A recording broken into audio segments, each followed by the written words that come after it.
ఇక జగన్ అసలే రాడనుకుంటూ రోజు జగన్ మాట లేకుండా చంద్రబాబు నాయుడు ఉపన్యాసం ఉండదు. మరి జగన్ లేకుండా పోతే ఇదంతా రోజు జగన్ గురించి ఎందుకు? మీరు ఒక్కసారి ఈనాడు ఆంధ్రజ్యోతి ఒక రోజు పేపర్ తీయండి, జగన్ పేరు లేకుండా ఒక పేజ్ వన్ ఎన్నడని ఉన్నదా? మీరు ఒక్కసారి చూపెట్టండి నాకు. మరి అసలు జగన్ వచ్చే అవకాశమే లేనప్పుడు ఆయన పేరు ఎందుకు వస్తుంది పేజ్ వన్ లో? నాకు నిజంగా అర్థమవుతలేదు. జగన్ పేరు రాకూడదు కదా పేజ్ వన్ లో.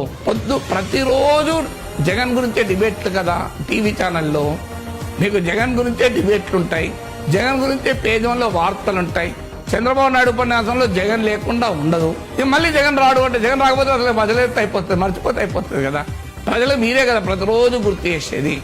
జగన్మోహన్ రెడ్డి ఎవరు గుర్తు చేస్తాను? రోజు చంద్రబాబు నాయుడు గుర్తు చేస్తాడు, తెలుగుదేశం పార్టీ గుర్తు చేస్తుంది, జగన్ వ్యతిరేక మీడియానే రోజు గుర్తు చేస్తుంది కదా. జగన్ స్మరణ లేకుండా మీకు న్యూస్ ఉండవు, డిబేట్ ఉండవు కదా.